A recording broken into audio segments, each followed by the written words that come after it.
Hey YouTube, this is Adam from Agro, and today I'm bringing you a video game review. And I thought, what better way to start out with video game reviews than to do one of the most iconic and famous video games that has ever existed.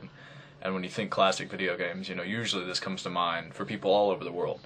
So if you haven't guessed already, today we're going to be reviewing Super Mario Bros. For the NES. And it's the first game that kicked off the Super Mario series, which now has reached its 25th anniversary, I think, which is crazy, but it's awesome. I figured, great game to start out with, so when I do my reviews, I'm not really going to cut the thing up into categories or anything, because if you look at like graphics would be a category that people usually would do, it wouldn't really hold up well with today's game. So I'm just going to talk about what makes the game good for its time, and what its problems are.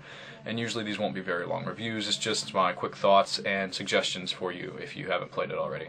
So Super Mario Bros. Is kind of like the iconic platformer.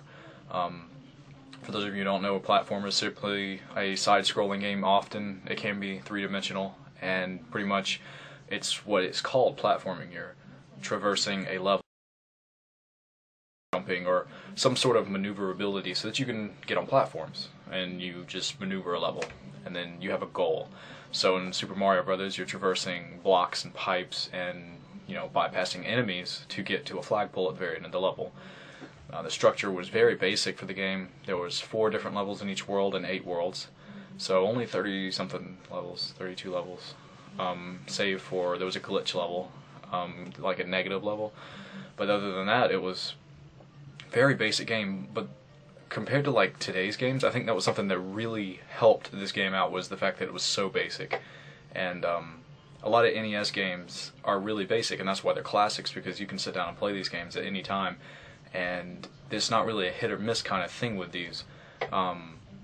They have like elements that I meant they are hit or miss. With today's games, there's so much to them and so many details and so many qualities that often games get stuck in the middle where there's bad things and good things, and it's just like, well, it's an okay game. I don't want to hear it's an okay game. Back then it was good or it was bad, so it's definitely hit or miss, and Super Mario Bros. Was a hit. Definitely. It sold millions and millions of copies, but still a classic today. I definitely say go play it if you haven't already. Good things about it are, as I said, the simplicity. Anybody can sit down and play. Years old, and I ran into that first Goomba, but it's trial and error, and it's not really that difficult a game. It gets difficult as you keep going, but it's one of those games that progresses as you move through the levels, and it continuously gets more difficult as you go, so that you can start building your skills, but it's not like, slap you in the face right at the beginning of the game so that you get discouraged and don't play the game.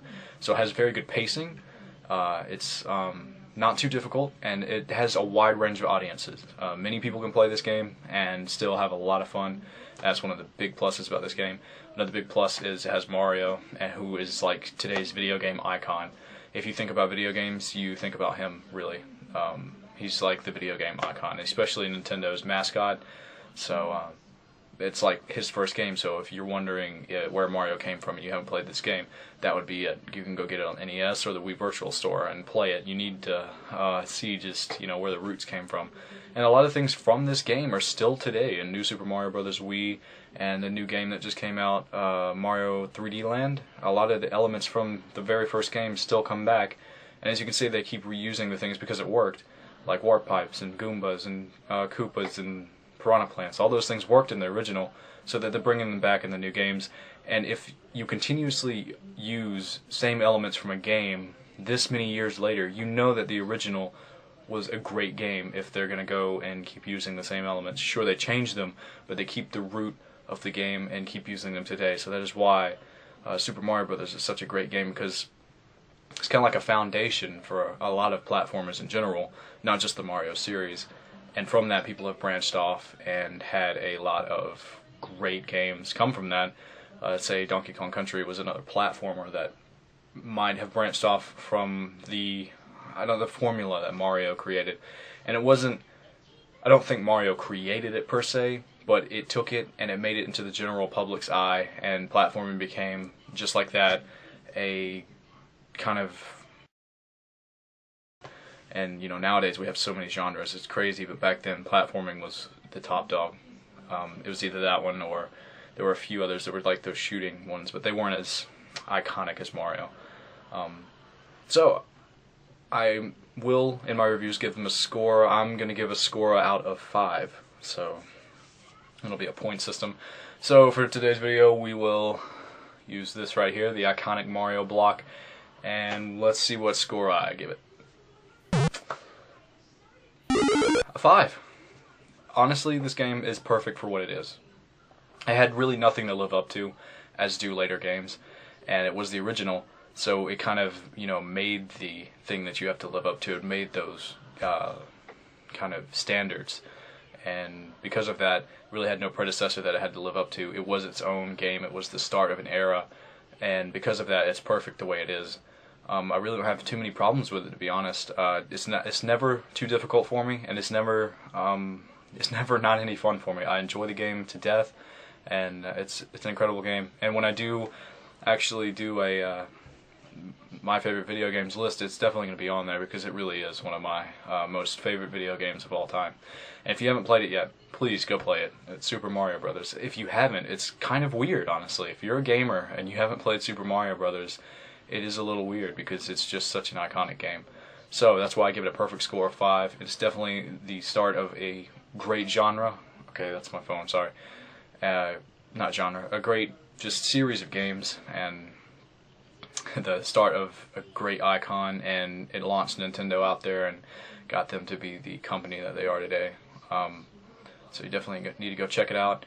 And that's my review of Super Mario Brothers. Of course, I didn't really go into too much depth. I talked about what I wanted to talk about, and wanted to tell you that it really is a great game, and for me it's a perfect score. So that sums up this review, sorry. And I think, let's see, if at the end, if you've been watching my videos, there's a bit of like a credit screen or whatever. Not credit screen, but it has links. Make sure you go check out the channel. It'll be on Aggro. Also, go check out RBGC. We have some videos going up. I still have to go back and work on those, but we do have a contest running on a Wario World Let's Play. As many views as we can get on that is awesome. When we're done, there's a contest, and you can actually win some free Wii points, so go check that out. That's really cool. You can also hit last video. Go check out my last video up was a versus video between my candidates for the 2011 Game of the Year for me, my personal one, not, you know, the real one, just personal. And you can click next video, and the next video is obviously going to be Super Mario Brothers 2. And after that, Super Mario Brothers 3. Then I'm going to jump into the future era and do a more modern game. And I'm going to be doing Dead Space, because that's just another one that I really like. So then after that, I'll probably go back to Classic, and I'll jump back and forth, just so I can get the audience that wants to see what they want to see. I don't want to be in Classic forever and not ever get an audience that's more interested in modern games. I think that does it, guys. Make sure that you comment below if you have any questions, or message me. I'll get back to you. And make sure you hit that subscribe button. See you next time.